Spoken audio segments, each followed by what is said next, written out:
Mvangere makadini kwa imi. Shumba. Tinofara baba. Sapatina baba. Tinotenda makachena baba. Kuti sei kumba nemo makachena. Aiwa, tinotenda Mwari. Aiwa, utinyasha. Dare Remachinda ndakando kuti machinda. Yevi kuti sei kumba. Professor. Ava vakaramba zvikanzi andichinje munepi. Makati chii? Nano mati waipe mati atipukuti. Pupu baba. Tinotenda Mvangere Marufu. Mvangere Muparinga makati baba. Shumba murise. Zvofamba here. Aiwa. Muchine hangover yeCape Town here. Aiwa akakapera. Zvaifamba maifadaya. Ataifadaya. Ndofaona kubata kwaMwari. Aiwa inyasha. Zvinofamba nendege here. Aiwa taneta nadzo. Tinotenda. Aiwa amakomba. Tinotenda. Professor, a lot of controversy rising from your answers last week. Some people differing with your opinions, but well, you are the professor. Of course, you can't have everyone agreeing with you. In fact, if you see everyone agreeing with you, then there is something wrong. Heavy. Yeah. Tinotenda, Professor. Legally is here. I'm legally present. fantastic. Thank you, Mr. Marara. Always an honor. Thanks, Heavy advocate. Yeah. A lot has been happening last week, advocate. Okay. A lot has been said, but advocate Marara. So there was two scenarios that I would want you to touch on. These are legal statements that were made in the press. Darika. It says, I would love to read the opinion that was in the paper so that we share.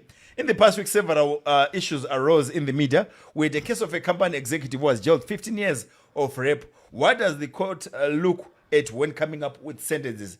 And also there was another case of a 24-year-old woman who had sex with a 14-year-old boy, and the law had a different opinion. It 30 months. What is the difference? Can a man be raped, and what does the law say? All right, so a man cannot be raped. A definition of rape is a man having penetrative sex, which can either be conventional or the unconventional one.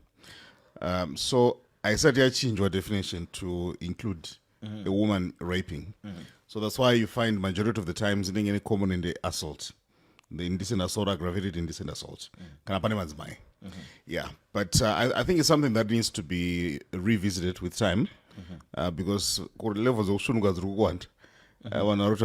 so that's what I think. Then in respect of the guy around 15 years, you know what, unfortunately under normal circumstances, as to the considerations that are on a court, as to arriving at that. But what they usually do, is victim impact assessment, where they get to see how did that offense affect and so forth and so forth. But one thing Jamfana was apana two cases anofanana. And my sentences were also tell us now why? Because my courts they're also different. They're presented by human beings, by the way. So yes. It also depends with the facts that will be in front of them. Yeah. But I think the guy was legally represented, so I think if they're not happy, they know what to do. Okay. Yeah. But in Rungo Gaudi, SM penetration. Yeah, but you know it 15 years, 30 months. No, so this one I think offense is sexual intercourse with a minor. I think that's what you're talking about. So it's not rape. Yeah. So remember, if you have got sexual intercourse with someone who is below the age, the legal age, it's actually sexual intercourse with a minor. So there are two components: the sexual intercourse with a minor, which is consensual, like to agree. That's still an offense. Then there's a component where there's no consent. Again, it takes a different dimension altogether. So, tiri papo kweta. Inini kadiki kaka agree nini? It's rape. So, number one, moga agree. Kudara kuna ends statutory rape. Now it's called sexual intercourse with a minor. That's the offense. I see rape. No. So kudara ends statutory rape. You have to change one in Criminal Codification Law Reform Act. You have sexual intercourse with a minor. Do you have So, upward 30 months. You know what? That was how do they come up with these sentences? So with my sentencing, one of the best ways, if you want to actually comment on those things, is to actually be able to read what was the reasoning of the magistrate. What is it that they looked at? Okay. But often, without the full reasoning in court, it's very, very difficult to actually explain. How did they actually arrive at 30 months? Why didn't they do 40 months? And by the way, gorero jeri siana ni gorema zoe. Sanu nozoa. I know, but 12 o'clock nenda tukwana zoa. So what was 2 weeks mdara? 12 zero kwana zoa kwa tukwana. That was good morning. So it's it's different. Yeah, it's different. It's all together. No. Yeah. Tinotenda kuita neruzivo rwenyu, but hey, is the boy child safe? Can I tell one thing? Which is why Dare is very, very important. Because women have been so aggressive in also pushing their welfare. Yeah. But as men, for a long time, then this is the culprits. And now look at the problem. The problem is we're not really giving attention to the men, to the boy child. I think my platforms are very important. Now we also need to be active and proactively looking out for ourselves as men. But most importantly, we also need to be equipping the boy child. One of the things that you need to notice, do you know the majority of the addictions are actually targeting the boy child? Yes, are also drugs, all those people. Boy child. Boy child. Strip clubs, they're targeting the boy child. So all those things, the boy child is in trouble. So I'm at 16 where you'll be shocked with I story first time yake. I don't want to an adventure as well. Wow. Also go to man also again which is Marufu mudotare nekarova ngoma ndikuzviziva. Ureve ngoma. Akatorwa Prof unare guru adzaizvapura imwe mbuya so. I think there is too much exposure than what we need mazuano. It's actually said. Well, one of the biggest problems is now cell phone. Yakatangari status of symbol.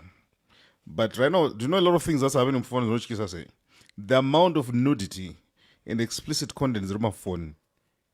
Unotiza wakazbi on my phone. It's actually said. Right now, randomly, I love to watch my phone. I go to bonus room.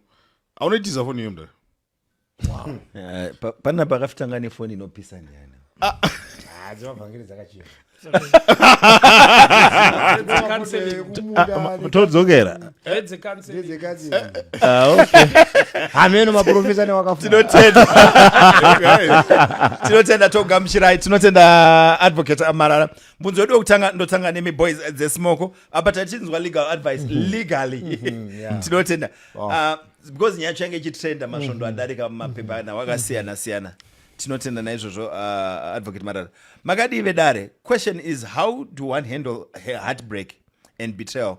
Moyo wangu uri kurwadziwa. Ndakafonerwa nemumwe murume achiti akaita mwana nemukadzi wangu. He said mwana wandainzi na madam ndewe sister yake yakafa ndewake vakaita vari kucollege. He was complaining to mukadzi ari kuramba kuti aone mwana. Mukadzi haana kumbondiudza zvokuti akamboita mwana. I confronted her and she admitted and tried to apologize. We've been together for 8 years and we have 2 children. Zviri kunetsa kuregerera. Ibhinya iri baba. Ibhinya iri mukadzi anotaura nokoti une bhinya mumba. But Marufu chawasingaziva chikunetseka. Unoviga sei nyaya yakadaro shumba. I think also vakuru maybe vangwane wisdom vakaiti rina manyanga ariputirwe. Because even ukada kuviga vanokona hauvige nyaya dzakadaro because dzinozobuda. Dzinozobuda because munhu ane dzinza rake ka. Saka mukadzi uyu akaita, I think it was so very unfair also to the men. Kuti avigirwe aifanira kunge honest so that murume anomutorawo based on truth yaiitwa laid pamberi pake.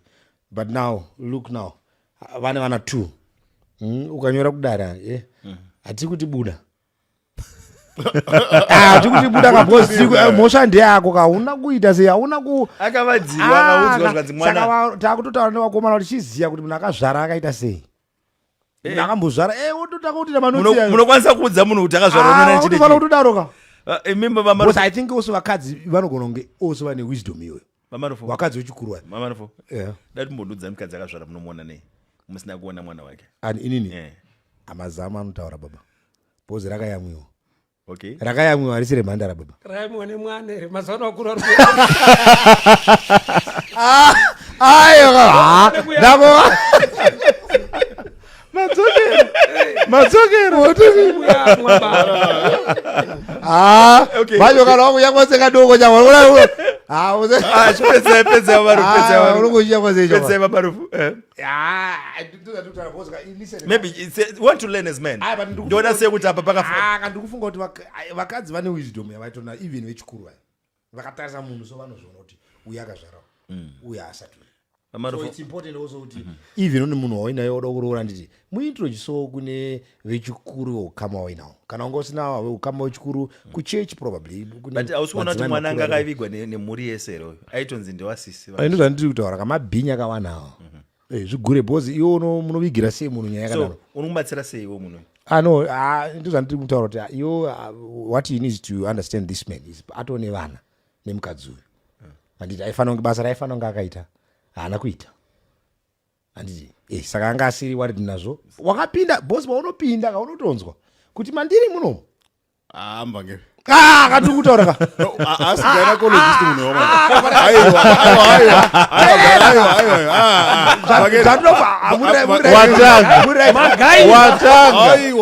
watotanga alright tinoda kuramba zviti Just in 30 seconds, 30 seconds, Mr. Marufu. I think also it's important because tiri kuti iwo uchienda unosangana nemunhu ka handiti because hauna mubvira wakaroora ka hauna mubvira wakaita mukadzi ka ndosaka ndikufunga kuti bhaibheri ranga riri right parainga richiti varoda kupinda ndime jaya nemhandara so that nyaya idzi hadzite se hadzichakuaffect Wapinda uri jaya unoziva sei kuti pakafamba usina mbobvira wazviravira unozvinzwa pakabuda musoro wemunhu baba pakabuda handisi yangu muharare muno muvirginity unokwanisa kuitenga 5-10 times unokwanisa kuita virgin ka10 virginity kuitenga aida handitendi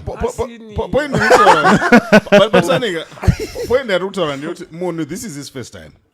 How do you know? You don't have experience, you don't have anything. Because right now, you know what? This guy is genuinely innocent. Why did I fall in love? But Ruto walking into a trip, I was going to see. Yeah, you know it. So, fall in love. Ndo rakamukwadza. But problem every time I was on Phatisani. Majority of the time, set up by Murim, maybe back then. But one thing before they actually get married, but one of the benefits of advice. Almost bachelor spatos zvakazodai zvakazodai uipchana atori victims zvodaro zvototokazomudzanzi 40 yake ka Phatisani iwo kwaitaura zvemacream iwanzi matightening creams and so forth vanhu even vakomana wacho vari kutovharwa mutaundi kuzona kana toda kujuta toda kujuta mudara saka kana vakadzi vachenjera kupfuura varume ka patoshata ka ndizvo bhozi varume the best ka kana zvototaura ka ona ka vanhu vari kunoita macream vari kuita macream kupfuura chii saka ndozvandiri kutaura kuti isu ngachiadvaisei bcause kana kwani macream isu chaita sei nevaserini bcause yacream nevaserini tinotenda Muparinga. Ya marriage ikabuildwa panhema decision ichaita murume kana yekutobuda ora tikataura pane vana 2 ivana 2 haisi nyaya hombe.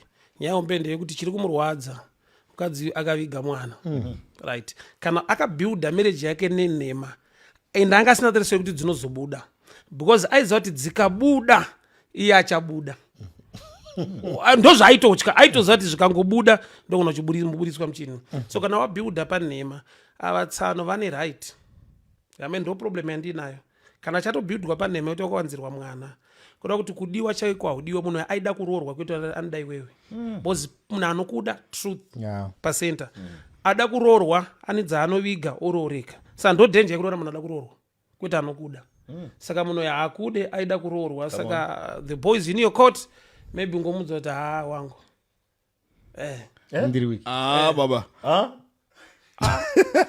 monyavharwa muri kugamuchira munoti tichishe mutsoka dzenyu icho pakodzwa hama mukadzi kuvanza usada kurambwa kuziva kuti ndikangochikazikanwa pane zvigure Muparinga saka tongoti pane vana 2 Prof with the last Prof ngapindi okay. Well, this is very, very complex. It's not as easy as we may think. It's very, very complex because it's balancing between disclosure, full disclosure, and deception. And the line is very, very thin. It's you cannot jump to say someone who has not fully disclosed has deceived. And you cannot also say when someone has not fully disclosed has not deceived. So the line is very, very thin. So what we have always advised people is I actually don't believe that there is something that is called full disclosure. I don't think that there is to this level. No, not to this level. Not to this level. What's coming? The difference is to this level. And they prove. So disclosure comes in different kgs and in liters. Tinezunzwa that no disclosure. Disclose when we are getting to know someone. Professor, what is it that you don't disclose to your other half? Anything that we may think that is a relationship threatening when the relationship is not strong enough to carry the burden. Chirungu muri chinzwa Okay, so I mean, break it down. so tine mukhausha yedu tine munhu anozvarwa onzi mukadzi wechikwambo, right? Mukadzi wechikwambo, it's it's not something that she did willingly. Osangana nemukomana kuchechi, vachingosangana nemukomana muchechi, mukomana watoti ndokuda, iye ototi ndisandati hongu ndandiri mukadzi wechikwambo. That's foolishness. But for armed is for what? For told is for what? Yeah, that is foolishness. I'm simply saying there are things that you say as you start the relationship. There are things that, because disclosure, there are things that are disclosed instantly. There is disclosure that is also progressive. As the- Professor. Sorry, what did disclosure? So now, I'll say to the girl and to the family of the girl, well done. Well done. kunyudza munhu. No, well done. I'll also then say, family no, you were foolish enough to get into something that you did not investigate thoroughly and well. kafulish kanomurwadza ndokada ubudira. And she's actually more angry with himself than with the woman. You should have known. It was your responsibility to know. You got into this relationship willingly blind. No, Prof. Yeah, ndizvo. No. Angakasungwa. Ndizvo. But Kuvarwa hakuna these are secrets that shasha, were baba. hidden. These are secrets But that were unozve- hidden. You should have known. Kamwana akashumba But then kamwana. it ceases to be a secret. Shuba. Professor. You Shuba. should have known. Mwana akazvarwa matongo. Handiti even hama dzida kuviga. Matongo zvinozikanwa. Kuti mera akaita mwana. So ukadana nemunhu handiti. Ukaziyana nemunhu. It's important kuti ita mazuva anaya atiri kutaura emakirimu nechiyaya. Wanondozviziva kuti ningaitamisana nhingi mukukura. Ita survey, svika mumaraini. Pinda ziva zvinhu. kune vavengi. Gaziya zvinhu. Wacha usingade kunzwa iwewe. Unoziya. Ausati wapinda ka zviri nani kuzvinzwa ka wodumbirwa uri panze pane kuzonyora tsamba kudare Okay, so kuti wamana handisi kurara. and my advice is to all those who are, don't be willingly blind. Do due diligence, so that when things like this happen, they happen when you know that I made a decision for this. But can we then take this case and say it's a model case? No. There's no relationship that is built, that is love, that echoes into eternity, that is built on falsehood. Yes. Tell the truth, no matter Of course what happens. Truth must always be told. But I mean, if you are not told the truth, then look for the truth. Yeah, perhaps. Samura kayamwe. Inini hangu handiwanzonyeba, but I just misrepresent the facts. You know what?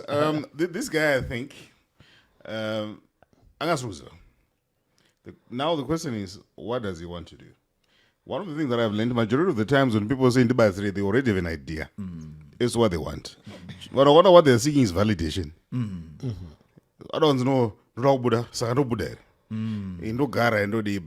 I think it's a value-based decision. But there's no functional relationship that will start on lies. Yes. No, why? Because once trust has been eroded, but also I need to make a point. Do you know there are so many abortions? This will disclose. But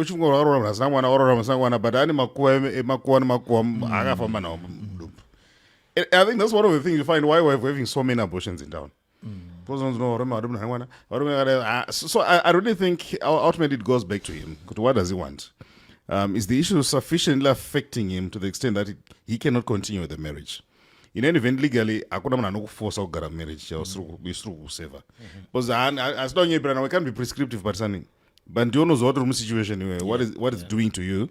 And if it's okay, sometimes get therapy. So how did you go? Of course, yeah. He should get therapy. And for me, it doesn't make sense for you to leave 2 kids because there was 1 kid before. You can't blame. You can't leave a current marriage because of what happened before you're in existence. You are hurt because you were cheated. We understand that. But come for counseling. We'll help you. But you can't leave this marriage because of things that happened before you were in the picture. Worse still, you now have 2 kids. And Yeah. I advise anyone who comes for counseling to say, Murubvumirana. you must stay. For kids, you must stay. But you know what, Professor? History ndio inogadzira future. But you have already lied with history. What future are we going to have? But can I tell you something, Phatisani? Let me tell you one thing. I'm almost saying munarora munangasi a virgin, and the assumption is they're going to be sleeping around. No two scenarios are the same. Of course. And legally, that's what the ground for divorce is. Yes. Thank you, legally. Yeah. Tinotenda, thank you very much.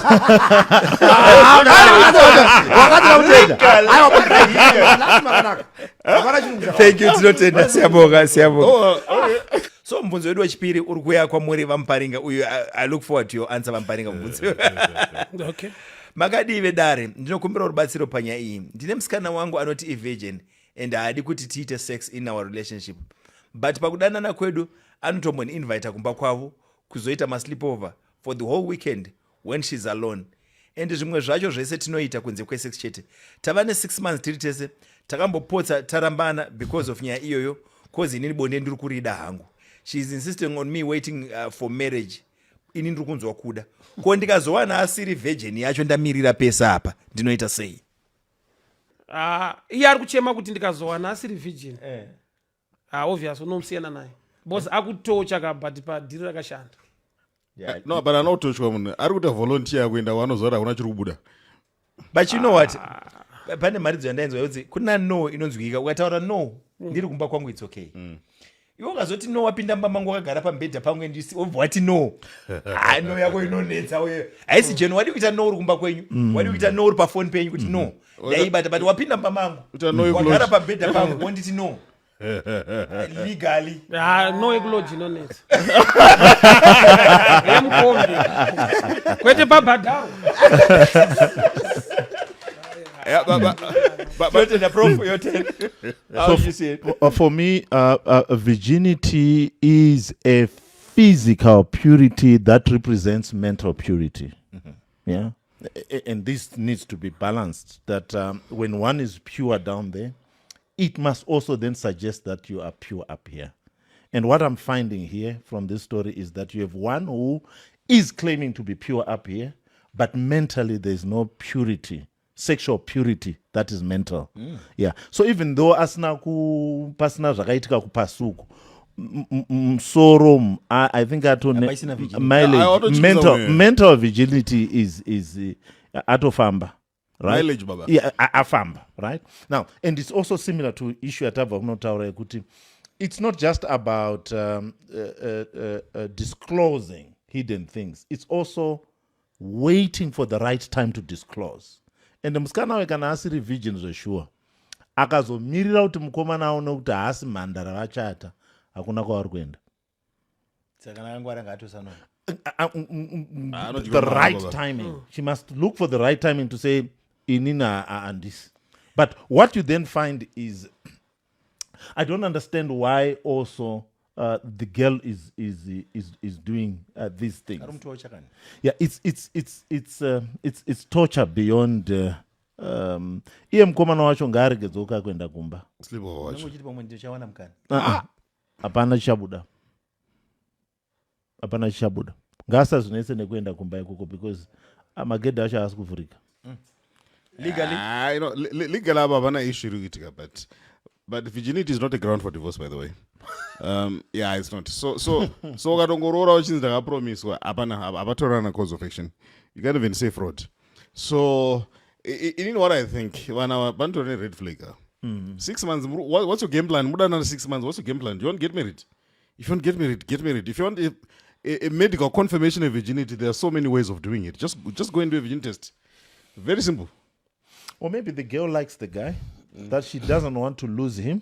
So she's also saying that, yeah, okay, I'm not going to give you the sex, but I'm going to keep you. You know, you'll do everything else, but not the sex so that I keep you. Yeah. But then again, I think it will backfire. I think when you're running past with the ngodji chakurora zvirinani. I was trying to judge. Kuchita mukata kunyanzoita mparinga. Ndonogona support inini. Ndotenda Marufu your take. And I think asafano tonyora tsamba kwatiri mchido. Ayo nganyure. Wachelo one man to be na Marufu. No, asafana kunyora tsamba because pfungwa yaari kuunza nditi ndeyekuti timutaurire padera kumusikana kuti musikana haikona kudaro ipa munhu hachi ndozvada kuti isusu panapa tinofanira kumubatsira nditi kuti titaure nemusikana panyaya yake yekudya iye asina kuroora. The ground is clear. Iwewe unodya kana tadi izvo wauri kutsvaga izvi ukangoroora chete unozviwana handiti, but iye ari kunakirwa nekuenda kusleep over itsotsi because haasina kuroora audzwa chauri kutsvaga ichi chinowanikwa neground aiwa kabationa saka ona kawaudzwa kachinhu chauri kutsvaga ichi kaichi unochiwana bedzi nekudi nekuroora.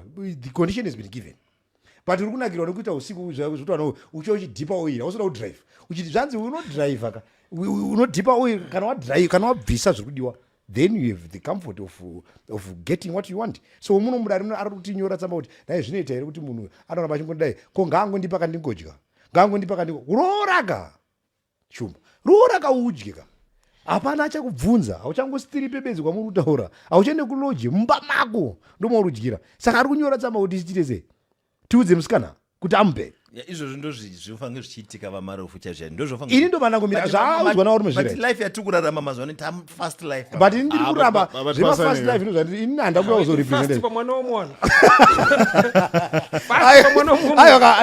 why are we also breeding varume vakadaro kuti vanopuziswa nemadzimai ari kupuziswa kamunhu usiku. Imagine unoziva kuti ndakamonzwa nyaya dzekuti anzi kune anonzi mablue balls anoitika kuvarume mablue balls unoazira kubewa blue balls counseling baba zvinotaura munhu achitanzi ndakazorwadziwa nemablue balls waringura wapiridzi akavana wazvitsvaka ekuti waita usiku wada nditaurire iyo mana tinoda kuimagina murume uyu ari kunyora tsamba usiku hwese tiri mudzimba wakaoma mukomana ari atambura usiku una kuti 8 hours unonzi kuti ichingondita nemaoko ako ningopedza kaona katikutaura kasi saka iye ari kuenda every day achizoita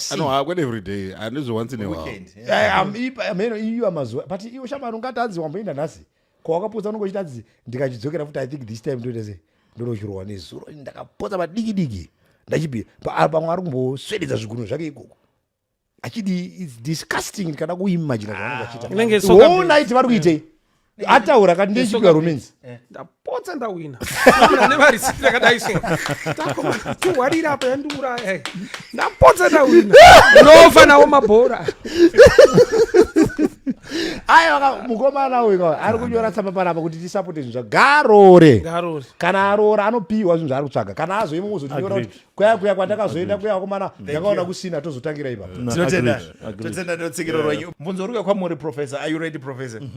So nyaya yangu yakamira yakadaiwo ndiri murume ane 39 years. Nyaya yangu yakamira yakadaiwo I've been married since 2019.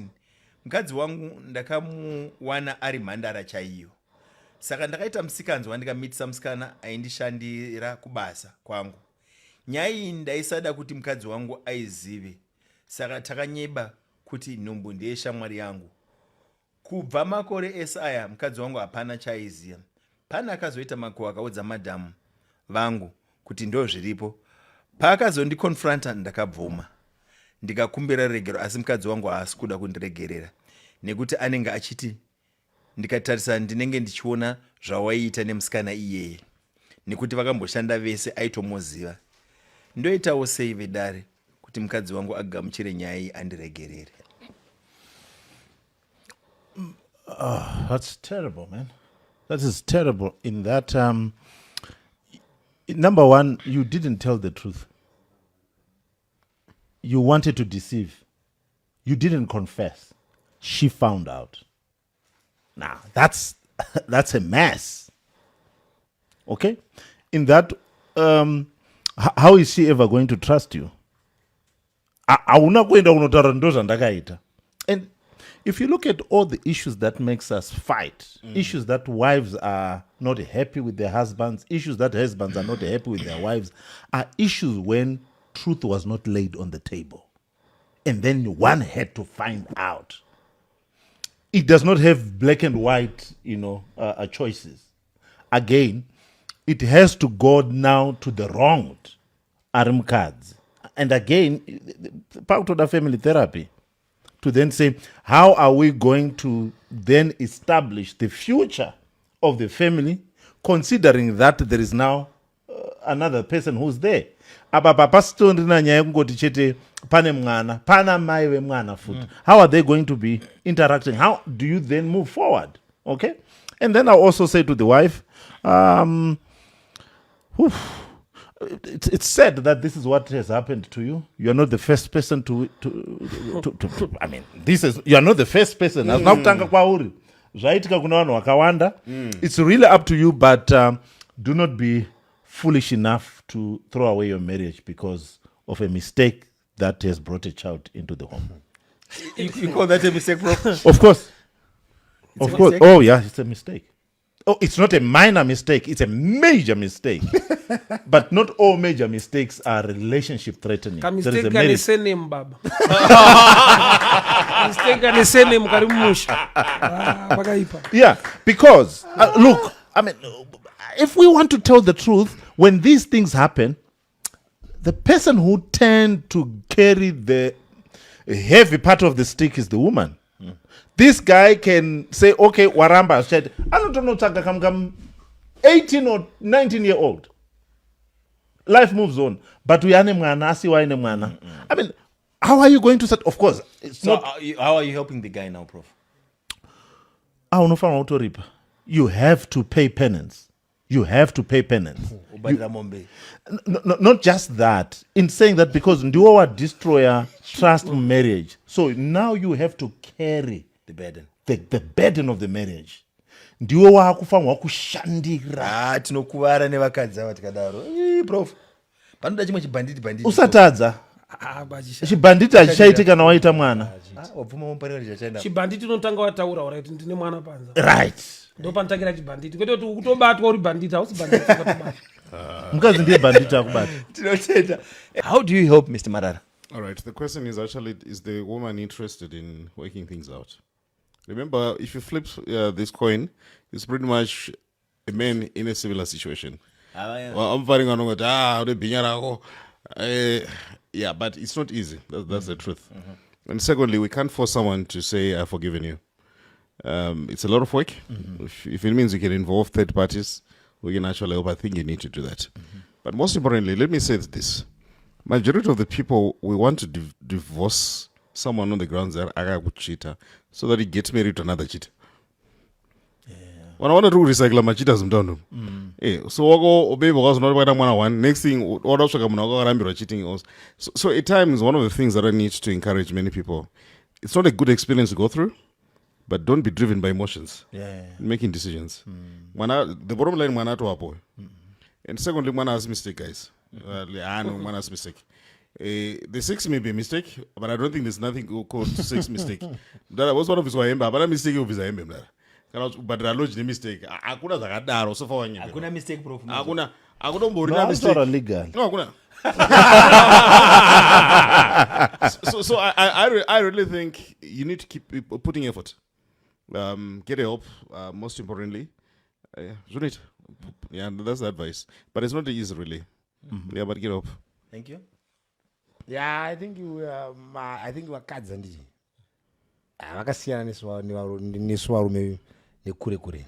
Because ndiri kufunga kuti dai nyaya yanga iri kutaura ndiri ndiri kuiudzwa handiti kuti bhuru wangu wandoshanda naye ndiye aita se akarowa mudzimai wangu akandikamburira ende vatori nemwana weshe then ndari riri kunditaura kuti hanzi mamistakes ariko zvinowanikwa upenyu itai care on with life.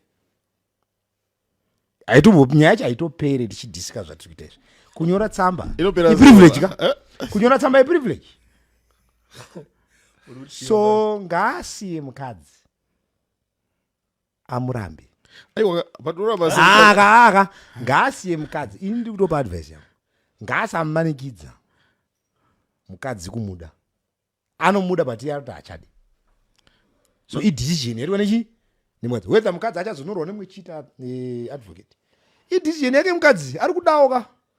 Now akanorwa nemwana aita decision ati handichade iwewe because iwe wakandiitira izvi. So he must also respect decision yemukadzi.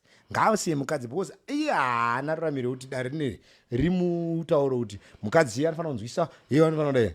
Mukadzi aita decision yakaroti handidiwo because mukadzi ari kuti iwewe munhu wakarara naye ukamupa mwana ndinomuziva ende pese pandinomuona ndinoona iwewe sezvaunondiita uchimuita. Saka mukadzi ari kungoti iwe wakandidisrespect munyaya iyi and my emotions angu have been affected. Saka inini vanhu vari kuti inini ndiri kuti mukadzi kana aita decision yakanzi iye ngaamutende ngati okay mumwe wangu ndakakutadzira so I'll allow you to make a decision.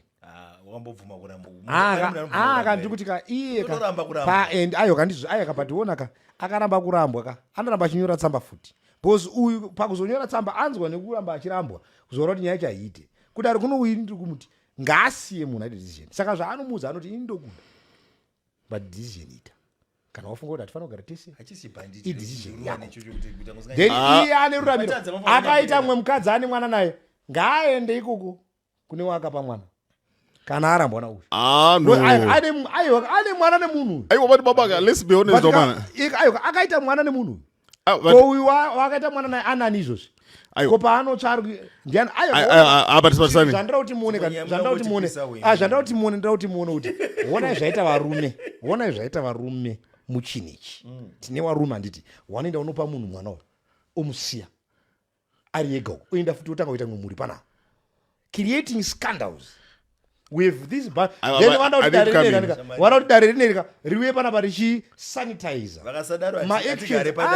we are trying to sanitize ndo zvatiri kuramba inini am coming from a ground zvauri kuti zvivi manje these are mistakes because we need to understand gentlemen that we are not. No, I'm not justifying any point. No one is married to a person who's perfect. Come on. No one is married to a person who's perfect. And if we are going to say any wrong committed in marriage must result in divorce, then we two wrongs does not make a right.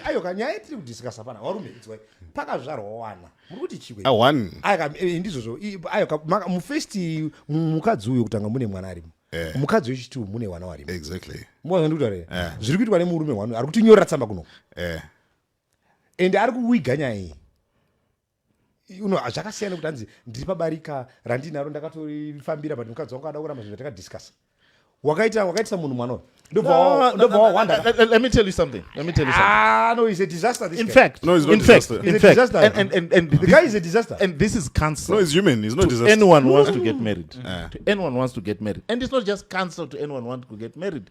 It is cancer to all of us who are married to say we must never ever come to a point where we see ourselves as perfect. Yeah.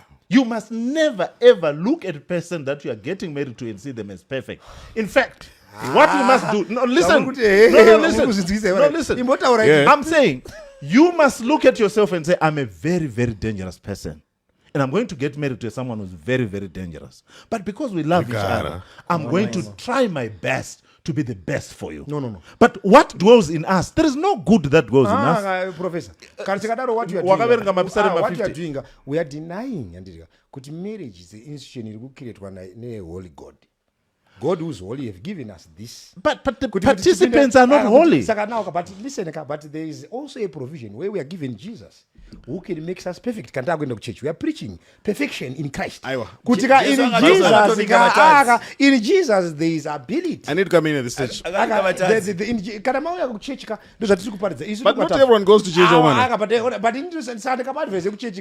I'm not being wrong here. I'm saying good. Vamwe muri kupawo amene kwamuri kubva nako illegally and Jesu akavinga vatadzi chirungu indakutaurawo ndichipo from amene kwedu kwatinobva kuti kune maziteri but tini maevangelists basa redu ratiri kuita panapa isusu nderekuti toda kuti titi murume uyo aoneka chinhu chaari kanga asafunga kuti akakirenda chinhu chiri nyore toda kuti aunderstand inini zvandiroda toda kuti aunderstand my friend what you have done and wakadyara then ingwa yekukohwa vanhu vese ava wakatovatadzira vese kuti uyu wakamupa mwana wakamuvigira nyaya yacho handizivi kuti mwana iye uri kutomuchengeta here kauta kamupa mwana ndobva watoti hai ndatode imwe marriage chama handizvo kunetso mwana handizi ndonge unozondudza kana unoenda kwatinashi chakamare DNA ndozonzwa ndiwo pamwe ari kutoramba futi mwana wekudini imweni kiti because munhu akabatwa haana kuto accepta mwana wekumunza mumuri nyowani yaagadzira angati akatotora mwana uyu dai angari level headed man akatora mwana uyu akatomisa mufamily yakachengeta mwana waakaita panze so ikuru kwanditi but anoda kuti isusu timujustified ngaatendere mukadzi uyu aite sarudzo kana achimboenda kumba kwava ndi iye ozoteera achifambira nyaya yake kana mukadzi akaramba akaomisa musoro ngaasamumanikidza ari kuti handichade he must not force ngaatova remorseful azvininipisi shamwari imbotendera mukadzi aende kwaari kuti ada kuenda kwacho kana uchizoteera mupowo nguva wakamukanyira akadiscover muchitsotsi chako iwowo wewe kuti no iwe wafana kubuda gara ipapo nzwikisa mamistakes ariko taomisira mukadzi sezvandinoitawo inini kana ndikachitwa munhu anondomuregera achimboenda kumba kwawo ndozoode kutamba ari kumba kwawo kuzomutevera tinotenda Muparinga. Yeah, to me problem ndeyesociety yedu maybe tradition yekuti i-disadvantage kumukadzi inenge advantage kumurume because he can move on orora munhu uyu kuti mukadzi azororwawo futi chances saka vakadzi vanenge vanobatirirwa pamaissues ekumeka decision yedivorce zvoita senge tradition haitendere mukadzi kuramba murume asi murume kuramba mukadzi vanhu vanozviembracea but kutendera munhu kuti ashowe mafeelings ake kuti tsano chamaita ichi ndarwadziwa handichada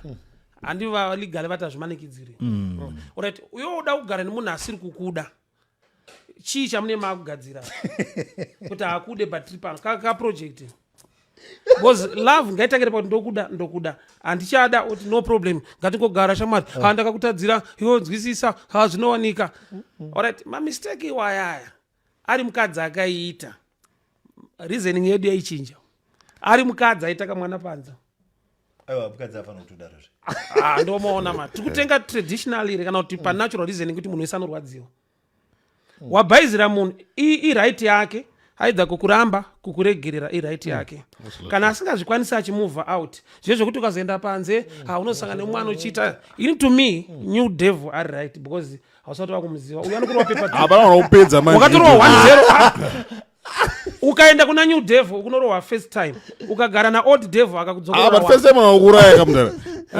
first time unakuraya zvodaro watorohwa kudhara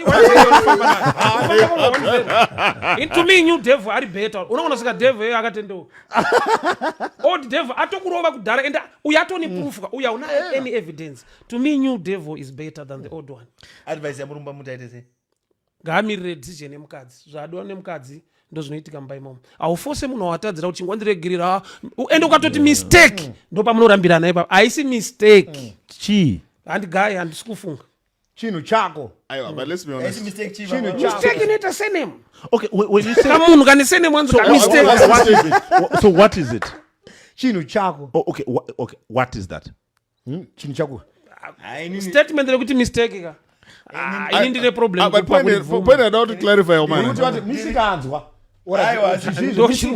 no mistakes misikanzwa itreacherous pana pandakamutadza zvandakatadzira vanzi chii chenokubata madhimoni ora dhimoni ro rikabatawo madhamu haudi futi robatawo rume chete rikatapukira kuna madhamu harisi dhimoni rako rikava contagious rikaenda kumukadzi for me I mean again no one is married to an angel. People wrong each other in marriage. And because so forgiving, kune malevels errong atinogona because I mean in every marriage if you were not willing and if you don't have enough shock absorbers to forgive no one will be married. No one will be married. Professor, listen. Vamwe vanotadza nekuita vana kunze, vamwe vanotadza nekusavimbika pamari, vamwe vanotadza mukupopota, vamwe vanotadza. Some issues unogona kutaura but unomuregerera. Involve heart, love. Tinadzo dzauya panapa vanhu muchiti imbavha mukadzi. Aya varume ka aya ka wona kanonzani tikuti isusu hatisina kugadzira ground where people when they are in marriage and vanenge vachitaura nezvekuti handiri kuziva kuti tiri two munomu.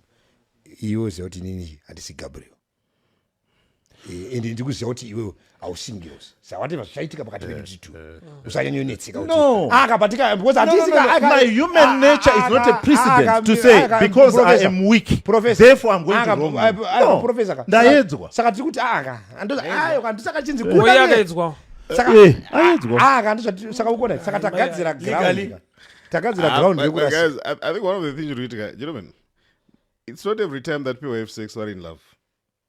Thank you. That was as much. Hatisi kuramba. That was, you know, I'm also a Christian. But the truth of matter, you'll be shocked. They're actually Christians. Hatisi kuramba. Exactly. So point and Uta and Yogut, you're coming from a very ideal society. You know, about Garego, but the total situation, Baba. The reason why this guy is saying, is because he loves his wife. I love you. Sometimes we like to protect the ones we love. Talking about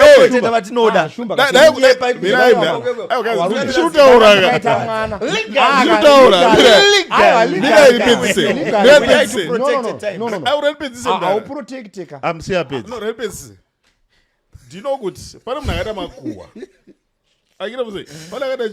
Makuwa. Ukadazochiya birth certificate remunhu unozitora muzara muchinda we. Zvokuti dai zvakadofamba zvakanaka ka madhamu naye unosvika pakudoroora mfana. Asingadozikamwe kunzi mwana womudaro. Is that right? Not necessarily. But at times kuunderstand kuti chinhu chiri kupisa kumba uko. Mirai mudara. Kuunderstand chinhu chiri kuti imi matauro ngaangomutora agare naye. Proposal china haitoshandi. Nemamire kaita zvinhu. Because chimachina uyu mwana asitogara naye. But has my out of his look. So what I'm saying is, number one, I think you made the point in Evangelists, we can't really force the wife to say that's true. That is true. And we're still on the same level. Ultimately, is the wife who makes a decision. Can I continue or not? But if you're going to ask me, I would actually say, guys, you need to check level of marriage in you. Kuti muri papi. Ndovatiri kuramba kuti isusu ndozvauri kuramba. Right, ndozvatiri kuramba kuti sinosubscribe point because mukadzi kuti weya ndatini kana ndirini anditaure zvokunzi weya andiweba andinzi weya kuti zvaanga achimbonyengwa achitioneniwo chiweyawo kuti wanga wasvika papi tangoti isu tikangonzwa kuti muri kunyengwa tinokuregerai muchienda kumba ndozvatakatauraati uchibvuma kati kuti takubatai muchiita even usina kubatwa uri munhu achikambura tikangobata kuti mamuchiti love you too tisina kuzoti mune kwamasangano tinongoti zvataona izvozvizvi zvinoita kuti mumbodzokera kumba mumbonatsonofunga. So isusu what you are saying ndizvo tiri kuramba izvo where we are also allowing a ground kuti paunoda kuita marriage paunoda kupinda marriage hachisi chinhu chevanhu wari kufunga kuti wane maoptions because uri kusungwa wasiya kuti muve nyama imwe. Saka kana une mwana wawakaita isaika zvinhu munhu yakaita mwana nemunhu anozivikanwa namadhamu taura kashamwari nyaya iri panapa ini ndine mwana wandinaye kana aiwa then chirega kupinda marriage uri kuitirei wana muzvinhu zvisiri izi usaite wana kamuzvinhu zvisiri izi. Marriage is not for perfect people. Why are you entering it? To err is human, kuti uite sei to forgive. Uzoita tinyaya kodai dare risiku wainyorirani tsamba wainyora dai dare risiku wainyorirani tsamba hazvikaperi tinotenda. Comment section, what's your take? Tinoregerera pane dzimwe nyaya dzinoregereka here pane dzimwe nyaya dzisingaregere. What's your take? Pane nyaya yaunoti hairegere inenge yakasvika papi udzamu hwayo yaunoti hairegerei kozoita yaunoti haina basa. Professor to a professor, everything is a mistake. You can get away with anything and all professor. It's an error. To err is human. To forgive is divine. And this error, because we are sinful beings, we have forces that we are fighting against. Sin. Born in sin. Yes. But then, Baba, haikaperi. All right. Family planning. We're not having this conversation. Thank you. Tinotenda Dare Remachinda pesa comment section. Usakanga kuti our program is opinion based. Opinion yavo neopinion yavo dzakasiyana. Maonero edu nemaonero ako akasiyana. But tikabatanidza maonero edu tinogadzira chinhu chimwe chete tokuti nainotsigiro rwenyu pazvese.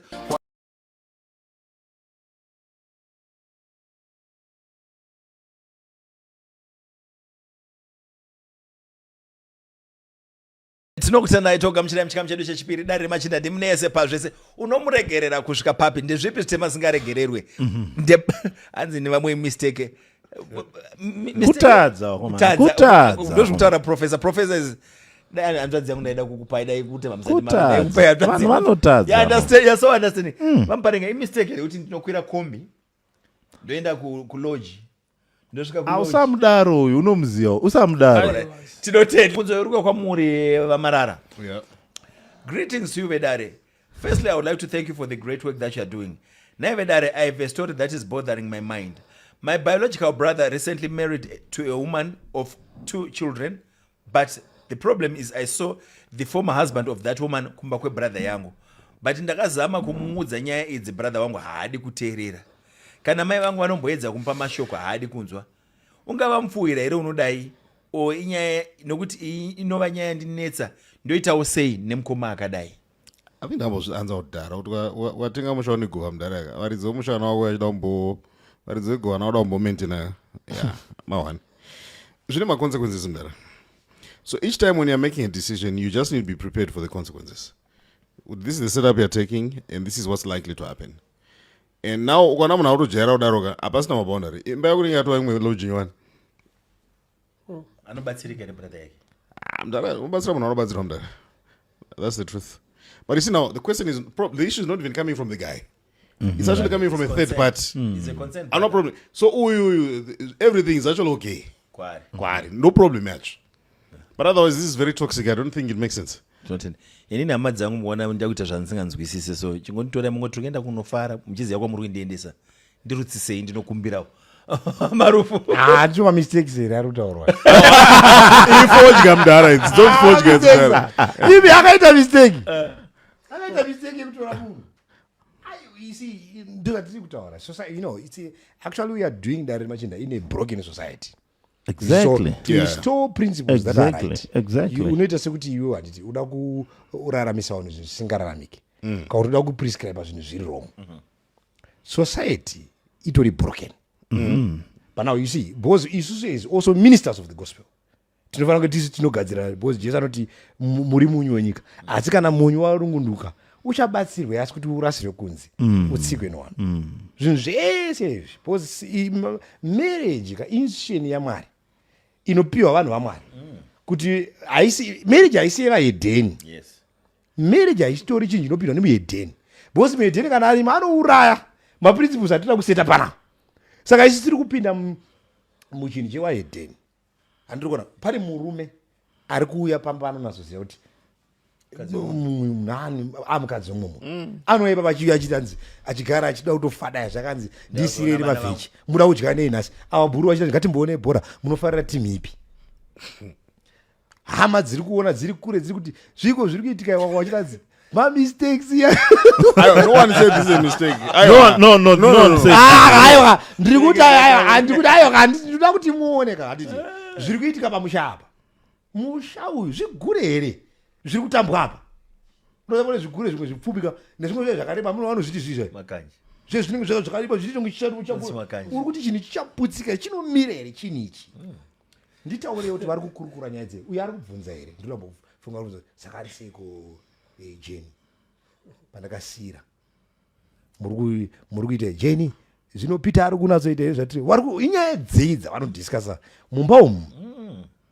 So you see the toxicity of the environment haisi kuita but saka you know vataura manje kuti dambudziko ratinoona nderekuti hama ndo dziri kunyora tsamba munotonyorera tsamba.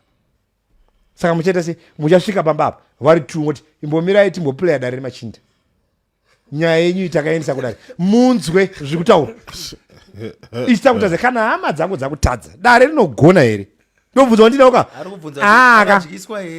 imi mamutadza muri mavhangeri mimi chicha muri kuona munyika imwe yami akadyiswa uri munhu chances are high kupusa. but what I see in maonero angu munhu anounza murume wepamba apa Muparinga mukadzi yes ndiye ari kuunza pana zvokutanzi uyu bhuru kupusiswa akapusa akaonekwa kuti akapusa mukadzi akati unouya padheni Ndinebarika rangu ane barika rake mukadzi ya mukadzi ndiye ane problem ende iwe kana uchida kuroora munhu akambenga akaroorwa nyaya dzekwaakabva ndo dzamunogara nadzo pasi makasiyana zvaita sei makapedza muchiti kudii dzinofamba sei because munhu akamboroorwa anoroorwa hazi kuti mamusha une makuva tinoisa chino chigredha chanotsindirwa makuva pakavharika. It's an offense kakuvhara kuva. Yeah, but you know, munhu akambororwa anogona kurorwa. Yeah, of course. Information yaunotsvaga uchida kuroora munhu anga akambororwa ane murume mupenyu aripo dzakapera sei nyaya dzenyu.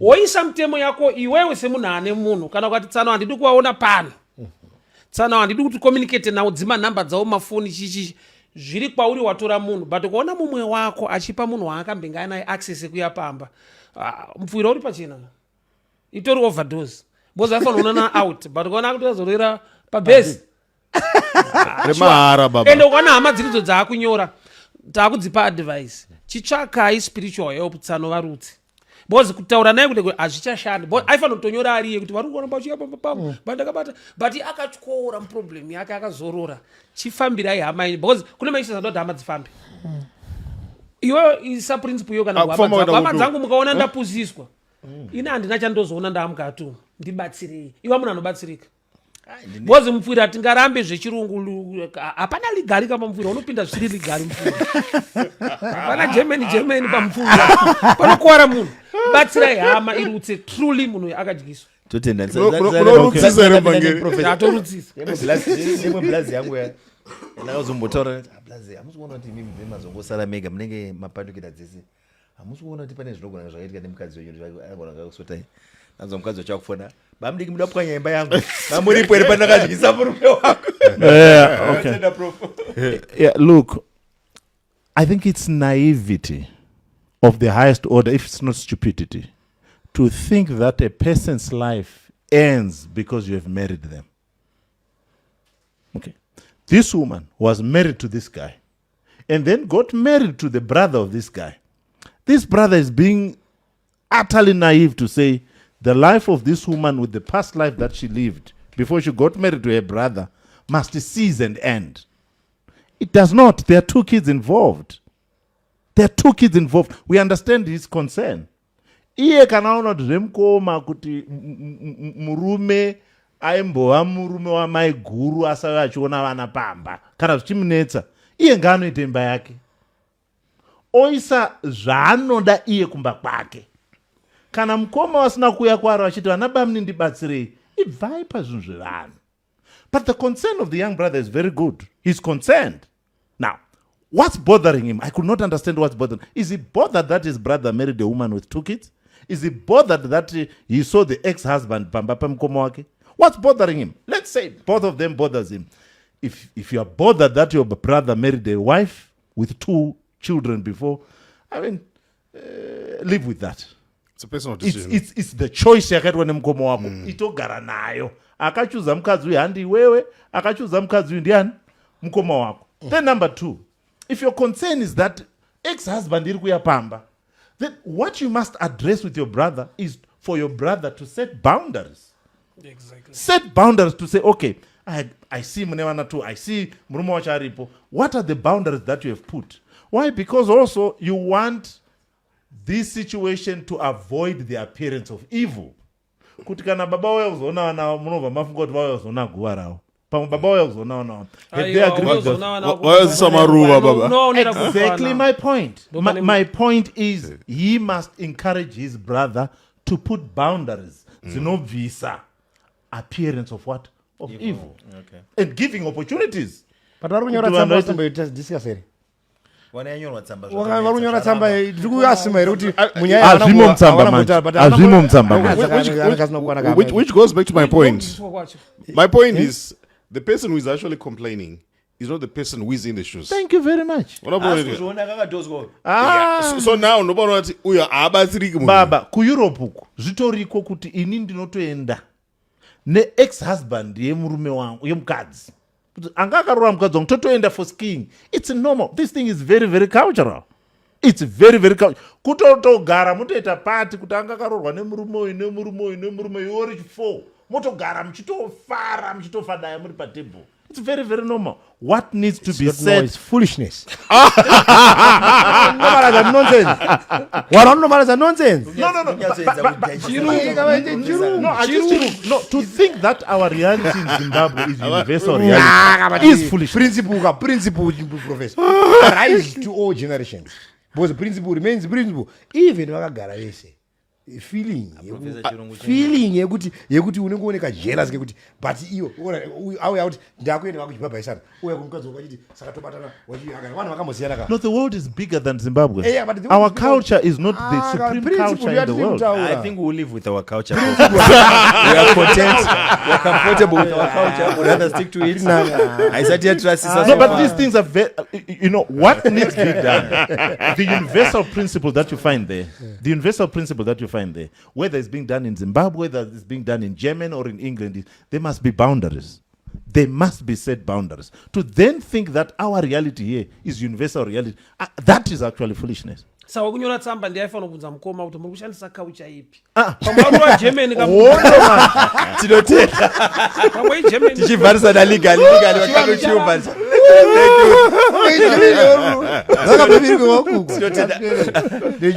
Tinotenda topinda mubvunzo wedu wechipiri muchikamu chedu chechipiri uri kuuya kwamuri agweta ndakubvunzai rega nditangire kunoko uri kuuya kwamuri boys esmoko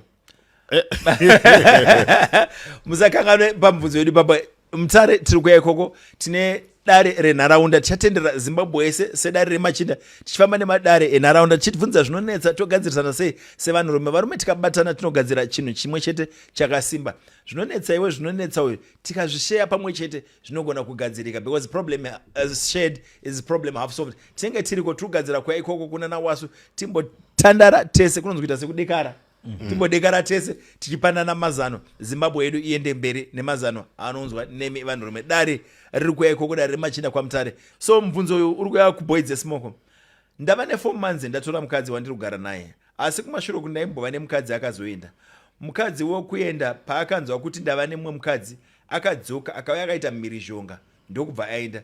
Zvino mukadzi mutsva wandinaye ava kuti ndiripe ndakarohwa neex yako.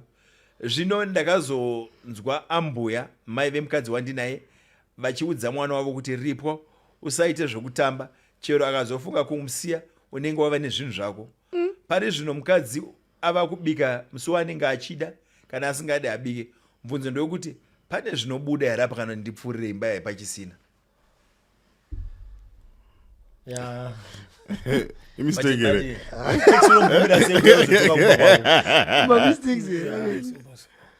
No. Haana kupedza maissues. Ndizvozvo kana wafunga entitlement. Haana kupedza maissues. Handiti because ona kai zvinoratidza kuti muprevious marriage handiti mukadzi akaenda achine bita. Yaina achine zvinhu zviri kumurwadza mwoyo. Handiti saka tiri kumubvunza kuti iwo pawakaroora mukadzi wechitu wakamuunza pamba. Papa ane mukadzi wokutanga. Mukadzi wokutanga pamwe kuti akatouya akatoti uri kubikira mukicheni yangu. Mapoto ndangu. Zvinhu zvandakasiya muno mukuti 4 months later mama tita move on. Handiri kuona varume kuti hatitane. Watone 4 months. Saka angoti achibuda atokasira kupinda because nyaya ichiri padhuze uye atodzoka. Nyaya itoona ndigare time yakari basi time frame. Ayo kandikuti ayo kando ayo wadaro. Ndikuti warume ndoda kubudisa point kuti warume atikasti atinoona kuita sei kufamba. But uya vakadzi vanenge vasati vaenda. Wachiripo panyaya. Achiri kutostoka kuti saka iwe uri kufamba sei. Hasati atomufunga kuti unyengwa ipapo. Papoindi mukadzi. Saka imwe nyaya iri kuti ari kuti watoone mumwe munhu. Pamuporo pakuti saka waida kutondiitisa. Saka kuda kuti ngatiramba ungoda ukasaenda kufamba yako. You see so my issues asina kupera. So uya akumutiri panisizoti vari kuita game here. Ari kuripe yapa. Kumukadzi uyu. Ndiwandirovesa neex yako. Kandigaro eka. Because akauya muzvinhu zvawanuka. Ndiyo nyaya yacho. Because kana uda kuuya pane munhu anga aine munhu. Inzwisisa nyaya. Nzwisisa nyaya iripo. Kuitira kuti usapinde because hazvina kunge zvakagadziriswa kuti havana kudiscuss. Munhu akarohwa, let's get clarity. Akarohwa is the existing. The existing. Yeah, so I don't think it's correct to ngarohwe. Because but kana uri pamba ka handiti wamukazoti pamba. No. Zvaari kuita ka uri pamba ka but nyaya hadzina kupera. Ari kuroverwe. Unondiroverei? Kana ndiri kutaura kana isu hatisi kuziva mutsamba iyi. Pamwe iwe wasi kupinda mukitchen yemunhu achine entitlement mairi. Aiwaka. Mapoto arimo. Aka. Kadizwa but aiwa yapera here. No, let me come legally. So Marufu. Kana makaroorana customarily. GoPro is enough. Rakaitwa here. I think rakaitwa because arotora akaenda mukadzi uyu. But hakuna kurambana which is always pleasant by the way. Oh yes. No, kuna vanhu right now vanotori madivorce certificate vachitori bitter. Akarunzwa nzi Phatisani nemukadzi because that experience is not always the best of experiences. But I don't think there's any basis legally yokuti unoinvade privacy yavanhu Phatisani wondoassaulta munhu. The question is but does that also create a basis yokuti wada kuti murume uyu I'm going to have him penalized? Number one, by drama. Zozonzi piwa mari, uite some mari. For me now, that's total crap. Boss, you don't cash in on the snow plan. You knew very well this guy was married. Yeah, so I just want to correct that. No, apana mnani right over woman. Hakuna zwadaro. Isusu zvatiri kutaura. Point yandiri kutaura kuti ngaarwe. Handisi kuti ndiri kupromota violence. Handisi wanyema mistakes. Mudara kuti ndikutaura ndira kuti I understand. And I made a mistake mudara. Handira kuti mistake. Abvumai mudara. Ndiri kutotaura nyaya yekutoti ukapinda muzvinhu zvevanhu handiti. Achina kupera. These are the consequences. Dzaunosangana nadzo. Zvakafanira kuti tikutaura kuti ukabata mukadzi wemunhu unorohwa. Nangwe kuine mutemo pfungwa kuti unorohwa unodi pfungwa kuti unorohwa wozoti uchasungwa iriko. Aiwa, but through you. So what would show kuti paurupinda asati wapedzerana? Kandi zvati achitaura ndo zvati achitaura handimukuona kuti isusu ndo zvatati men decides what is important. Uyu anga achiadvise kuti kana murume achida kupinda nemunhu ngaatanga azive kuti munhu ari kuuya obva amutaura kuti iwe wakapedzerana here kwawakabva zviri kufamba sei so that pavanotanga because men decides what is important. But kumukadzi ari kunzi iwe ingopinda kana waimomo wane privacy akarohwa muprivacy iyoyo pamwe akapinda muprivacy akamuzvamburira imomo muprivacy ndozvatiri kutaura izvozvo. So iwe whether uri mukadzi that's a criminal guys. Legally ari wrong. No, that's a criminal. Varipo vachamusuwa achaudzwa kunzi yawo report. Isiri kutaura handiti ground rekuti iye kana anga apinda usati wagara nemunhu ziva kandi munhu anga ari married iwe chamari madam zvakamira wotoita survey yako uri kumhanyeko kupinda kungitongurudzo chifambi handinoda kutanga zvinhu zvitsva here mushongombori nemunhu uyu kokuti shamari pamuri kugara maimbogara mese ine am not comfortable ngatitange zvinhu zvidi zvinyowani uri kuisawo marubzi ako bhozi ura kuuya handisi comfortable kunorara mubhedha wawakarara nemumukadzi handisi comfortable kupinda mukicheni yakanga ichibikwa nemumukadzi. Let's start our new things environment tikugara kupi mamuchigara kuchitukisa everything is old guys muchitukisa tamunogara kuwestgate. Let's go kuwestgate kwatingati so that we de-associate ourselves nemunhu motsvaga upenyu pakanaka pane security pane jirauro kuti even wasvika kunonzi kune munhu ari kugedhi moitangira ikoko kuorasta mari Marufu amuna kutaura isusu vema1 room ukambozoma tinotenda thank you Marufu zvinorovesa kaizvo. Thank you Marufu. Zvataura naMarufu ndezvekuti get information yakakwana kana vanhu vachiti vakaramba number 1 kune umwe wako unogona kuwana half because ari kushandisa love kuite brain ari kukuda data fast but kuhama dzake dziri close to him vabereki anasisa nachi wana information yako ndakadzidza kuna advocate rimwe ndiye vaitotaura kuti usamhanyire kushandisa rudo hati brain pachinichi brain ndekutsvaka information ukulave utori nayo kudhara 100% but mumwe wako anogona kukunyepera achida kurwadzisa uyo vasina kupedzerana paperwork ana urooro here munhu uyu anobvizirwa mari here uyu but kana anzi mukadzi the understanding is this not a girlfriend abvisirwa mari kana abvisirwa mari do you know what Muparinga unokone cycle yako yawakaramba iwewe macycle hauna control over macycle kuti Dare achachuza kuitira drama ndiripi chinongouya mwana vari kuika kubasa futi varume savanenge vangotambira legally. Professor, the brains are at work. Okay. Well, this is actually a simple one. In that we want entitlement even in things that no longer exist. Because when we leave people, but we leave parts of ourselves with the people that we have left. Because we once had a life. There are parts of us that remain with the people that we have left. And that's why I think you advise that before people divorce, they need a year of separation. What are you trying to do in that year of separation? You are simply trying to say, all parts of myself, I must carry them as I go. Yes, I must detach. Ndofanira kuzitakura ndese, if there is Shona like that. Kuzitakura ndese, kuti kwandakuenda handichadzoka uku. But manje mukatarisa zvakaitika apa ndezvekuti there's still parts of this person who's still there.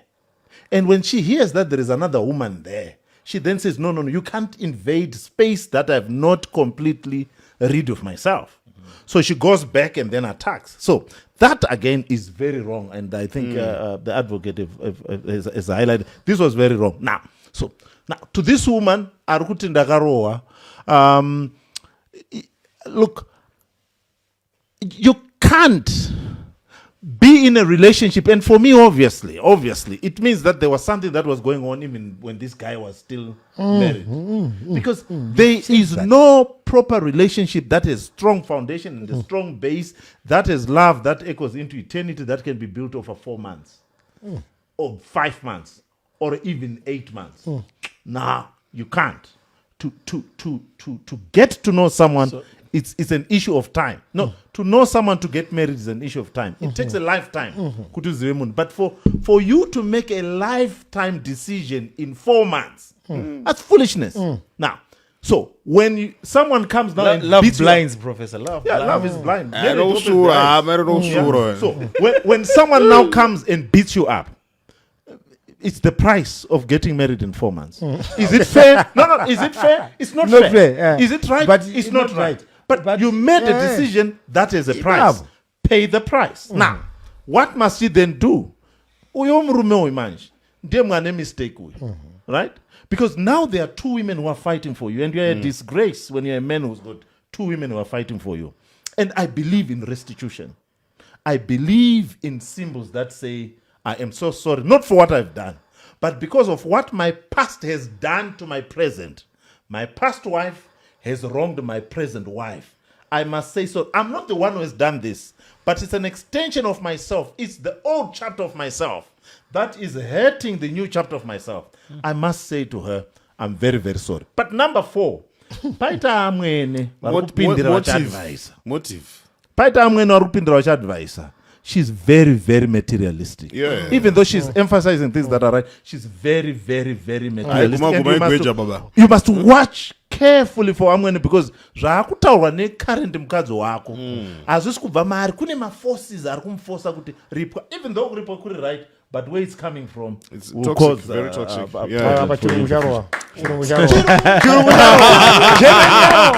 Thank you, tinotenda. So tipinde mvunze, uri kuya kunani? Kuna Chapa kuno. Uchapa.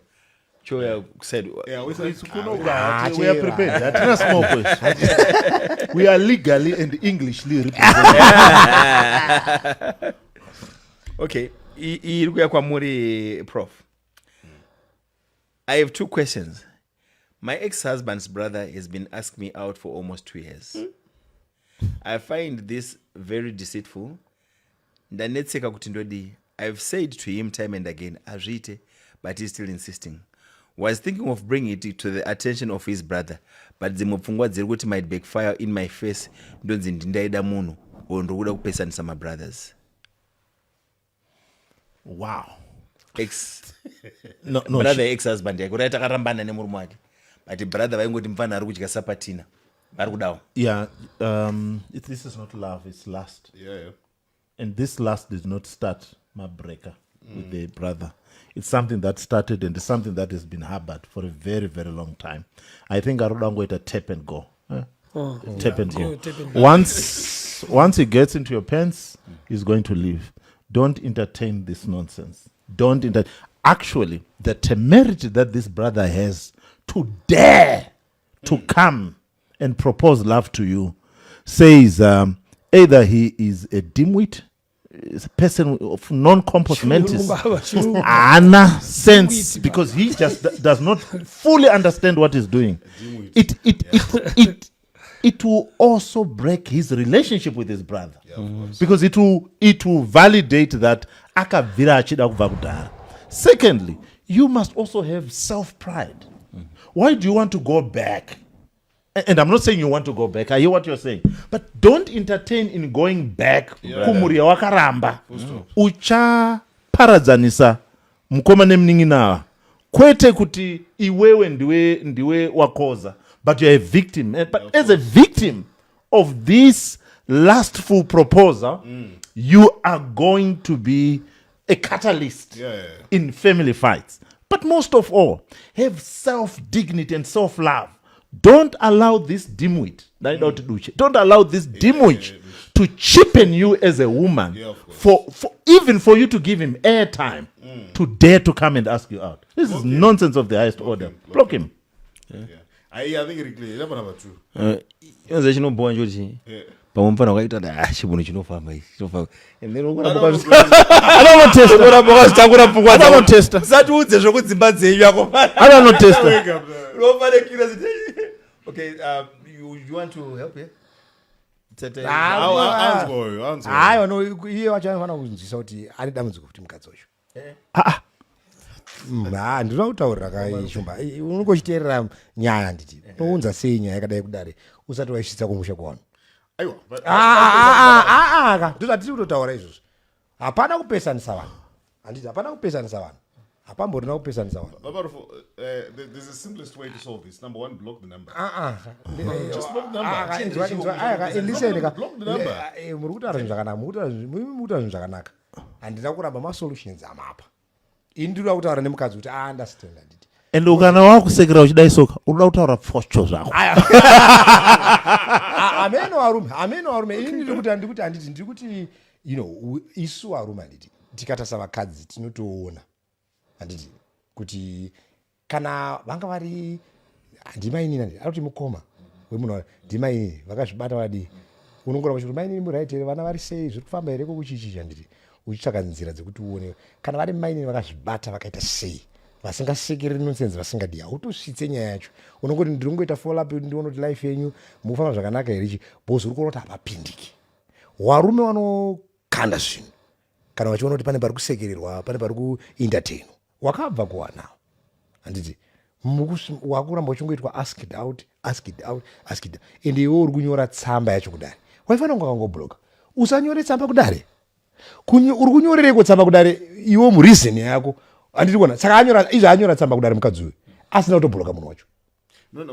Saka ndiri kuti iye personally handiti asati anyora tsamba kudare ndo zvinhu zvaifanira kunge aita kureva kuti ane point of weakness also yana kuti anoda murume ane point of weakness also iri kushiramba ichishandiswa nemunhu yekuentertaina munhu when the normal way of doing it is kana ukangoona kudai bloka munhu haizvinyorirwe tsamba izvozvo nemukadzi ari upright haunyoreri kuti ndichazonzowedare kana koti kati mudare muno mukurasika kwedu no vapei chance zvinhu zvakaramba kumunin'ina handiti wotinyorera tsamba yekuti kuadvice kuti kakupa advice saka uri kuonera kuti tine vamwana vari kuda kunyora tsamba kudare futi wasiri kutanga bhozi tida kuti tsamba dzakanaka kudare but tida kuti vanhu oso vasafunga kuti dare oso uri kuencourage vanhu kuvachi simple minded maissues. Munhu ngaazive maprinciples amabati atopiwa advice achaita zvinhu zvaaudzwa kuti ngaabloke ngaasaitwa sei it's important pandira kuti aonawo futi kuti naiyewo after this ane kwaachaenda munext level mune semunyaya ngaave mukadzi asingangosvikirike nhando ngapavaratidze kuti apa pane mukadzi. Let me say this. Warume pano Marufuka approach amuri kutora which is okay but Phatisani, there's nothing wrong with actually writing kudare. Because at times you benefit from other perspectives. Exactly. Number 1, guys, can I tell the brother? Obviously, when the brother can engage, well, guess who? Family always chooses family. Exactly. And it backfires for you. Yeah. Then she's saying, then I really salute her for actually opening up, guys, and they drama and which is okay. Now we've given a very, very practical solution. No, I'm say. But Warume Marufu. Kuna varume vanototsvagana nenhumbu chaiya vanototi ndokuda kuna varume vanotozva kuti uyu aitodana naningi hama yangu ndomuda varimo. Tiri kutaura muri kuita here izvozvo kumukadzi wese mumaenvironments atinosvika tinoona vakadzi varimo handiti but vakadzi men can be only comfortable pamukadzi anomupa room kuti zvatinoita tinoona kadziraka ndokuda pakesi iyi manje amai avagara vakasiya erumu yekuti tine ukama Simple. akaraidha paadvantage akaraidha paadvantagesaka hatigoni kuvajaja Forever, actually. haasi kuti ndakaaporochwa kawani but tiri kuti iwe kana ukanga waaporochwa nditi wakabva ka ndiri kutaura environment ndokusakwana kuri kurehwa Exactly, ndosarokwana, hana kukwana munhu. But also, you can't always say to people, they can't ask things that appear simple to you. Because what is simple to you It's not is simple to me. very, very complex to Yeah. someone. I mean, they could be a sign that this woman is also struggling. Say, she might be actually struggling with, I can actually sleep with the brother as a revenge sex to what the brother did for me. No, it's not. That's why you need to advise people, because you know what happens with the problem, Marufu? When you are in a situation that you can't solve, you are so near it that it blinds you to other things. That's why the Bible says there is wisdom in many counsels. Absolutely. You then need people who are far away from your problem to say, okay, move away. Do you see this? Do you see this? Do you see this? Why don't you take this as a solution? So you can't say people mustn't write. No. Handina kuti vanhu vasanyore ndiri kutaura why are you misquoting me handina kuti vanhu vasanyora ndiri kutaura kuti mukadzi uyu handiti ndiri kutaura mukadzi uyu kuti pamukadzi handiti ukanga wapfimbwa nemunin'ina mukoma murume wako makasiyana handiti haudi kuti uri mukadzi handiti haudi kuti ubvunze dare kuti rokuadvhaisa kuti chii panyaya yakadai mukadzi handiti bhuloka munhu wotipa ndozvandi kuti wotipa testimony kuti naye zvinoita here ndakamubhuloka but zvine musoro here zvandaiitirwa nababa munini. That is a better way of doing it. Tiri kuadvhaisa ka takuadvhaisa vamwe naye aonawo sokuti anofanira kuvhara marooms aya. That's what I'm saying. Tinotenda comment section pfungwa dzenyu tinodzidawo ipapa tibatsirane tiende mberi tinotenda siyambo chirungu asante nema mistakes. So mubvunzo wedu wekupedzisira wadoka naye muchikamu chedu chechipiri muzuva ranhasi tisati tasvika pamubvunzo wedu wekupedzisira toda kutenda the repair vanogara pana pa 27 Bahada Center mugwera vanoti chinhu chese china vanogadzira iPhone, iPad, ndo vanhu vacho varuti MacBook ndo vanhu vacho noti zvauri kutaura Frank vanogadzira zvese vanogadzira ma-IS iPhone, iPad, MacBook yako svika nazvo ndo shasha dzekuspecializa pazvinhu izvo. Tinotenda Rains Africa iri kudada pakuti tisu tine magadgets original mbune yemagadgets tinofamba nebhora wara tine garanti pamagadgets edu zvinosvika 12 hours tinodelivera kwazvinofanira kunge zvakasvika. Tinokutendai nerutsigiro rwenyu pazvese ndimi munese. Mubvunzo wangu wekupedzisira muzuva ranhasi uyu uri short straight to the point handofunga tikangoita 2 minutes pamunhu muzuva ranhasi tinenge tapedza. Nyaya yandinayo ndeiyi, munoti chine nyaya yemaboyfriends anoda mari dzevakadzi. What's your take? It seems like it's an ongoing issue. This guy is always asking for money for my different projects kwandiri. Marufu ndo anotanga. Zviri simple ngaangomunyima. Ngaangomunyima. Watopedza. Ngaangomunyima kana achida kumupa ngamupe. Maprojects ane mari ndiye ari kunyora katsamba. Anyora tsamba mukadzi ari kuti tiri kukumbirwa mari nemaboyfriends. Decision ndiyake ka. Kana achida kumupa mari ngamupe. Bozi boyfriend yake. Handiti bosi tiri kuda kungo pati takataura kudhara nyaya dzevarume wanda kudya mari dzevakadzi. Handi ari kutochemero. Atonyora tsamba hakuna. Ari kutonyora tsamba. Kana ndine girlfriend yangu handiti ndiri murume handinyore tsamba kuti girlfriend yangu naye iri kundikumbira mari yekuri kwamusoro. Hanzi tori epandemic chinozotaurwa. Girlfriend yangu iri girlfriend yangu kana ndati tiri mukuita zvinhu zvakanaka.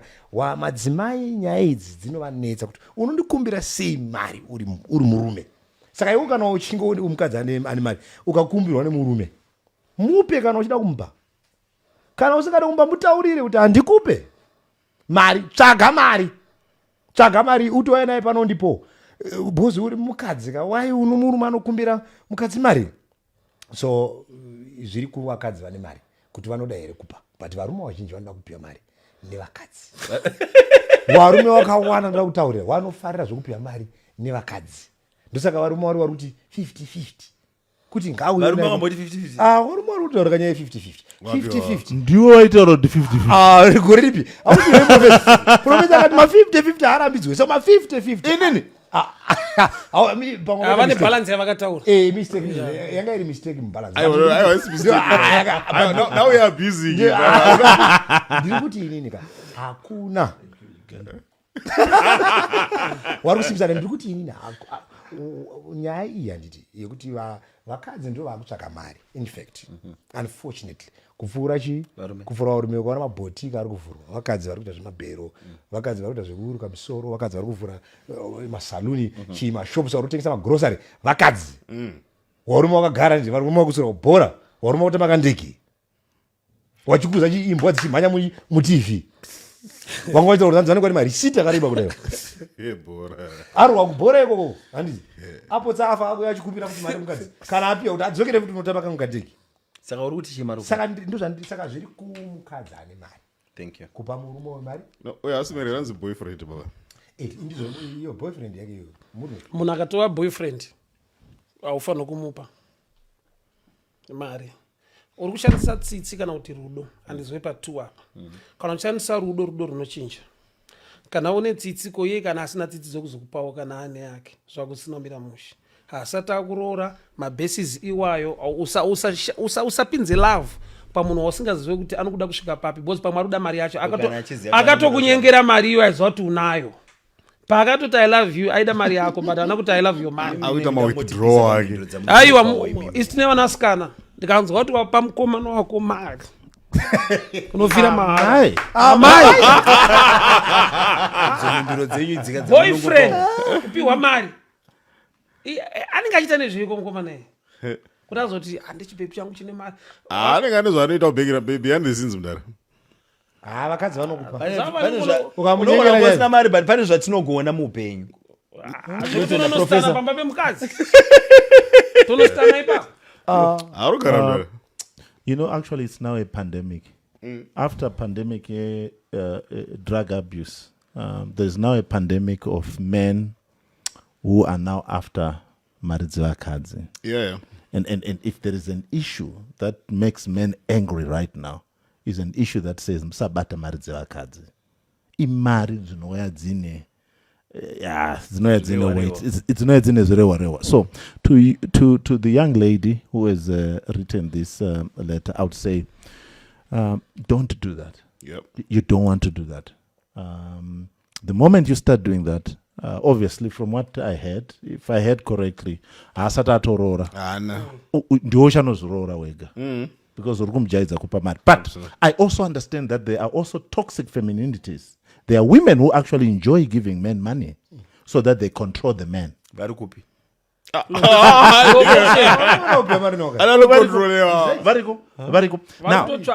and I want to say this to women. And I want to say this to women. If you ever want your person to cheat on you, give them money. If you ever if ever, in fact, ukatoona uri mukadzi wekuti ndiuri kubhadhara renti ndiuri kuita zvese, you are playing the father figure role. I mean, between the two of you, whether the husband or the wife, one is cheating.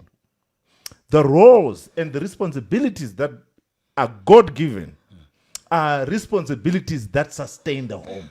The moment you bring that upside down, there is a price to pay. Musape varume nevakomana mari.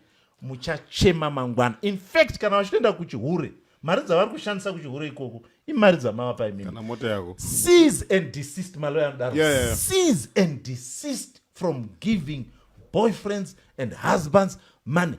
Imimi wana baba musati nyadzisa imimi. Musati nyadzisa imimi. You must be responsible, you must be resourceful. tinotenda advocate ko kana ndichisa 75% yachisawo 25%. So legally, there's nothing that stops vanhu kupanana mari. Thank you. Legally. I love Ntemo in But Zimbabwe. I actually think it's a red flag. Makuti shiwe. Ukaona mukomana asina kuroora achikumbira mari, that's a red flag. Number one, how is he even going to provide for you in your marriage? Number two, neta yetwa pandemic. So one of the simplest ways to make money nowadays, no go target one of from my families and money and so forth. That's one of the simplest ways. But that is raising very, very weak men. Thank you. So before we met this person, it simply means we are just doing women. So no, that's nonsense. So if you decide just to know who marry in a bottomless pit, and also recover Mario yeah. tukai kwamutare totandara tese tovaka zimbabwe yedu sedare remachinda tine dare renharaunda ekwamutare tenge tiri kokunana waso ngatiuyei tese titanda tese chakupai madetails mukufamba kwenguva kuti toita sei tinoregista sei tinobhuka sei vada kutengesa maproducts avo nyorai panhamba dziri pana kuna dzanyorwa nzisister chipo marketing endai ipapo tengesa maproducts amotaura ano topusha sei maproducts enyu anosvika kumberi toda kutenda vanoita kuti zvese zviendeke izvi boss frank mune yese pazvese mabladzer une yese pazvese tichioneka sedare remachinda shoko rimwe chete ramunosiyira vanhu nhasi.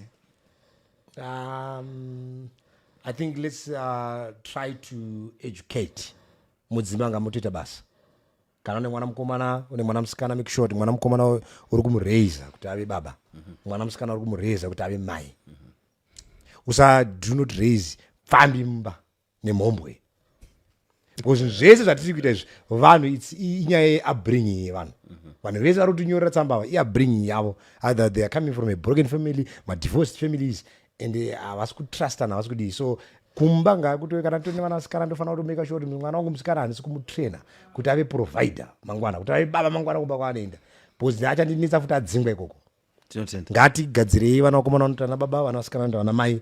I think kana tikadaro we are going to solve many and reduces maletters also ari kudarira tukudzidadziwandika siyabonga yeah to me ndine nyaya yandanzwa yatambodiscassa ndakupa advice munhu anoda kupinda musecond marriage asiyana nemumwe wake reveala information iri valid yakanaka kune partner yauri kunosangana nayo iwo partner wacho ukafila kuti ndapiwa zvishoma pazvandanzwa izvi enda kuhama dzake because anokuda handi dzimwe dzaanokuvhara because ada kuti uye mulife make get correct and right information unopinda muzvinhu zvokuti vanhu havana kupedzerana dzine nyaya dziri very toxic at the end unoitwa pfambi iyo but wakangopfimbwawo murudo zvakanaka but hauna kutora time kutsvaka information makati tipinde nepfungwa noti nemwoyo zvese apo kwakushanda zvese mazuva tinotenda. Okay, mine is going to be wordy. If you are a man of power, if you are a man of position, if you are a man of means, if you are a man with social status, and most of all, if you are just but any other man, please remember this. An erect penis has no brains. There are times when we think that we are the ones who's doing the hunting, when we are the ones who are being hunted. Yeah. And when that thing has gone up and you can't think, you will end up now, mama courts, and the issues that is being debated now is, was there consent? Was there no consent? In fact, as men, let's come to a point where we learn, complex as it is, to say, when a woman says no, is it a no, yes? Is it a yes, no? Let's just come to a point where we agree that a no is a no. It will save you. Absolutely. Thank you, Absolutely. Thank you. Advocate Marara. No, mine is very simple. We just want to encourage people to get help. No matter what we drive or how we look, we're going through issues. That's one thing. yeah. Somebody's wrong out there, gentlemen. It's just people who are courageous enough to open up. What more the people who can't open up? And you know, every time we read these things, I salute everybody who gathers the confidence that this is what I'm going through. Because people are actually going through a lot, some of which they can't even write. So I was happy when you talk about Center of Hope. Let's utilize those things. And anyone writing a message, we're not judging you. Forgive us for the laughter, but we're actually caring, and most importantly, we want homes to survive. We want marriages to be functional, and most importantly, we want your welfare. We value welfare. So let's ask for help, whether a man, whether a woman. Let's go and get help. Thank you. Salbonga. Tosangana mnechikamu tinotera Dare Remachinda. Mr. C, thank you very much.